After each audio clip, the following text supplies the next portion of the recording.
the KHQA Student Athlete of the Week, sponsored by Blessing Health System. We were actually joking about it this morning that, he's one of those weird people that he's got the opportunity to see it from both sides. I mean, it means a lot, but at the same time, I'm trying not to make it too big than it needs to be. And I mean, Coach Kirby's been preaching, try to be 1-0 at the end of the week, so that's what we're kind of focusing on, just winning the game and moving on. Oh, he's a super mature kid. Obviously, we're happy to have him over here. I've been really proud with the maturity he's shown throughout the past year and a half, and it just speaks volumes to the kind of young man he is. You don't have to be either a Palmyra or Monroe City Panther to understand just how big the Mayor's Cup Week is for both communities and football programs.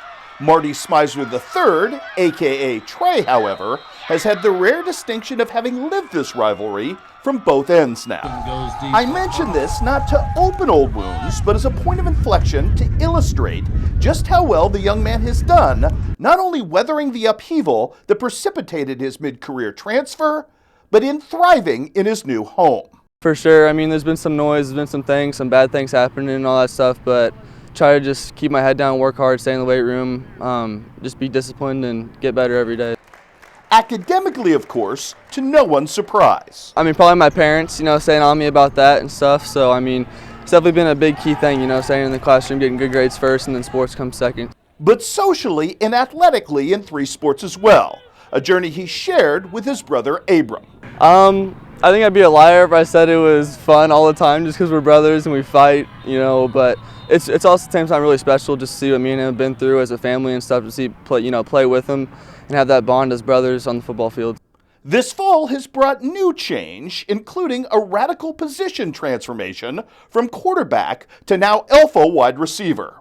I talked to him last year before the season was over, and I was like, hey, I'm going to make this change, and I think it's going to add an element to our team that we might not have had in the past, and it truly has. And then obviously he is kind of like a utility knife for me because I'm able to put him in the backfield, I'm able to put him in as a receiver. We've got some packages where we put him in at quarterback.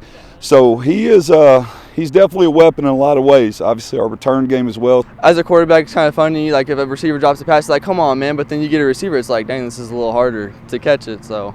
One that resulted 2 weeks ago in the catch of a lifetime. That's probably number one for me, even more than the 3-point record, if I had to say, to be honest. But the funny thing about that play, I don't even know if I was supposed to run a route. I think I was just supposed to set a pick play for Dylan Ross on an out route, and I was like, I couldn't find anybody, so I might as well just run a corner route, and Wyatt threw it up there, threw a good ball, and that was kind of one of those in the zone moments, can't really, wasn't really thinking that much, just made a play, and it was good. That's the best one I've seen. It's up there. I've coached a lot of football games, and I just know standing on the sideline, I looked over at the guy and said, he catch it? He catch it? I was excited too. I was like a little kid in a candy shop, and that's probably one of the best ones I've seen. Looking forward for Trey, there is hope of even grander track and field and basketball success, the latter of which he occupies some rare positional space for Brock Idris. For sure. I mean, just wherever the coaches think that I'm worth the most, and each of the sports, just try to focus on that and work hard every day and try to be the best version of myself, like you said. As far as what becomes beyond high school, Trey Smyser is still searching. I'm not yet, actually. I'm pretty undecided, and I'm still thinking, but I also am still undecided on where I'm going to go to school, so I mean, still just thinking about everything, and hopefully I'll be able to pray about it a lot and make a decision soon. But a particular aptitude for mathematics may come into play career-wise there as well. In the here and now, however, Trey Smyser is happy home is where his feet are. Yeah, it's been great. I credit Coach Kirby and Coach Idris and all the coaches, and even Mr. DeGrave and Superintendent. They welcomed me in like I was family from day one. So it's been amazing, and it's been a great experience for sure. And I'm really happy with the way it's been. So.